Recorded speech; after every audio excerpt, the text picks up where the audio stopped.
Thanks, Mike, for your work in identifying this problem. And we've known for months now that there is a serious crisis at our nation's border. This goes beyond border security. Clearly, there are so many things we have to do to get secure the border, to get secure a secured border. We have to ultimately stop all of these interior loophole laws that are becoming magnets to draw people here illegally. Our asylum laws are so broken that they've literally led to hundreds of thousands of people coming across illegally. I mean, just look at the numbers. Right now, I talked to the Homeland Security Secretary yesterday about this crisis. They're getting over 300 young children every single day, that they have to turn over to Health and Human Services because they have health issues, health needs that need to be met, and they are going to run out of money by next week. This is how serious it is. If Congress doesn't act this week, and by the way, this is no midnight hour crisis. For over a month now, President Trump has been calling on Congress to act and address this crisis. He sent down his supplemental request over a month ago. And yet every single week, I've brought it up to the majority leader, the speaker's been well aware of it, and they've just chose to ignore the crisis.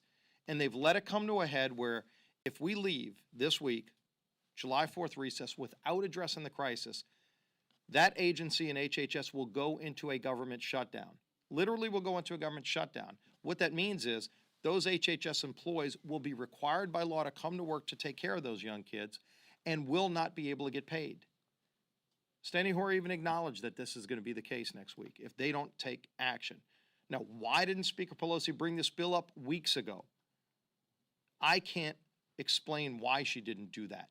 She has allowed it to come to a head where we're literally at the midnight hour. The agency is literally about to go into a government shutdown, and they won't have the money to take care of these young kids.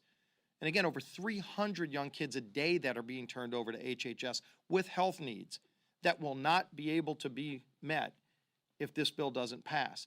And so what is Speaker Pelosi's answer? Today, they are still trying to figure out what they're going to do. They still haven't gotten a bill that's ready to be brought to the floor to solve this crisis. And so the latest bill that they've put forward, the president's issued a veto threat on it because it doesn't allow him to solve the problem. It doesn't allow his agencies to take care of those young kids. They actually put restrictions on DHS and HHS, and even our Department of Defense who are trying to take care of these young kids. And so it's time for Speaker Pelosi to stop playing political games with these young kids that are coming across our border. These agents are federal workers that are trying to take care of them. You've got Border Patrol agents right now that are spending their money out of their own pockets to buy diapers for these young kids because the agency's out of money. And Speaker Pelosi won't bring a bill to the floor to address this crisis.